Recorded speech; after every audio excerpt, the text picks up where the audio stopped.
Good afternoon, families. It is Friday, September 26th, and I'm coming to you with our flight vlog for the week. We'll get right into our top two. Number one, safety week this week went smoothly. All students were in amazing, great roles as we, even on Thursday, did our evacuation to our site at the North Shore Presbyterian Church. Lots of great role model behavior along the way, and so thank you all students for helping us practice how to be safe in lots of different ways. Number two, we had a fantastic stuffy day on Thursday as well. We had filled our fuzzy jar, and we are going to continue as a crew working together, making good choices, and within the classroom and all the way around Lake Bluff. So stay tuned. That's fantastic. Now let's get into our vlog points for the week. In English language module block this week, we independently read a news story. We took notes. We answered multiple choice questions and then answered a writing prompt all about the lesson, message, and moral of a story called Elephant Library, which might sound familiar as we're reading about different ways people access books and education around the world. Writing a short answer then in a small paragraph using text evidence from the notes that they had to take and having all of that connect kind of does take time and can feel really big at this level and at this part of our first third grade year. But since these are very important third and fourth and continuing grade skills, we kind of took today to review the test we did yesterday and talked about where could you have found the answer if you didn't find it, how to take a little bit more effective notes when you're looking for specific text details, and just making sure how to be your best. Because I really do mean this. I want every student to have the tools and the practice so that they can do their best and show the kind of work that they are capable of doing. Now, in math, students are learning all about how the unit of 2 combines with the commutative property and shows connections with other units.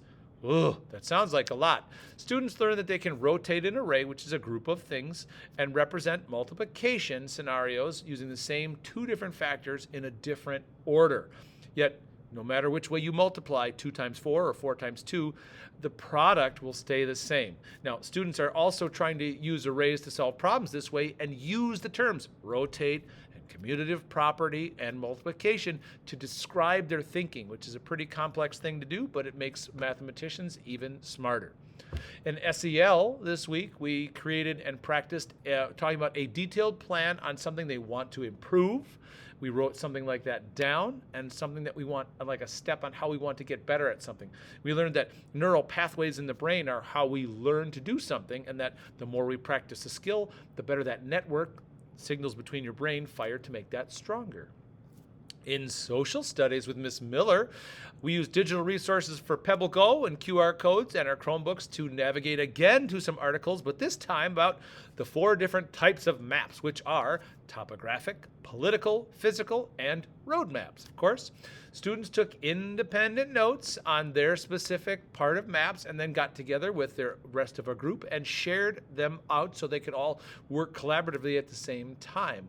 We then learned that maps sometimes also use a compass rose and cardinal directions to help us find our way using a map. And then students got an activity today to try figuring out where on a map something was using a compass rose. For example, Mary's house was north of the park. So super fun. Last but not least, we have started our very first chapter book for the year in a read aloud, Lemony Snicket's A Series of Unfortunate Events, Book 1, The Bad Beginning. In the first 2 chapters, to catch you up, we have met the Baudelaire children, Violet, Klaus, and Sunny, who were playing happily at the beach when they received just terrible news. Their parents had perished in a fire that also had destroyed their family's mansion. They are now orphans and have just been sent to live with a mysterious and distant cousin, Count Olaf. The children are hopeful at first, but Olaf's house is filthy and dark and unwelcoming, and it's immediately clear that he is not quite the kind guardian they had hoped for. Not to mention, there does seem to be a mysterious picture of an eye that is popping up all over the place for some reason. I don't know.